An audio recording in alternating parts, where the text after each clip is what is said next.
ایک دفعہ حضرت فاطمہ نے سونے کا لاکڑ پہنا تھا، حضرت امام حسن اور حسین کو چاندی کے کنگن پہنائے تھے۔ حضور کی عادت تھی سفر پہ جاتے تھے تو سب سے آخر میں حضرت فاطمہ سے ملتے، واپس آتے تو سب سے پہلے حضرت فاطمہ سے ملتے۔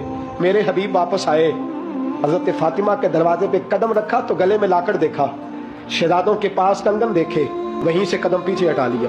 حضرت فاطمہ ہچکیاں لے کے رونے لگی۔ حضرت علی گھر آئے تو کہا فاطمہ کیا ہوا؟ علی پتہ کوئی نہیں، حضور آئے ہیں تو لوٹ گئے ہیں، میں بڑی پریشان ہوں، پتہ کرو، زندگی میں کبھی ایسا نہیں ہوا، میرے رسول ہی مجھ سے ناراض ہو گئے۔ حضرت علی کہتے ہیں مسجد میں گیا تو نبی پاک بھی رو رہے تھے، میں نے کہا حضور کیا ہوا؟ فاطمہ گھر میں رو رہی ہے، آپ یہاں رو رہے ہیں۔ تو میرے حبیب نے فرمایا علی وہ محمد کی بیٹی ہو کے سونا پہنتی ہے، وہ محمد کی بیٹی ہو کے بچوں کو چاندی پہناتی ہے، سونے سے دل لگا رہی ہے۔ فرمایا اگر فاطمہ سونا پہنے گی تو میری امت کی غریب بیٹیاں کیا کریں گی؟ جو باپ نہیں لے کے دے سکے گا وہ کیا کریں گی؟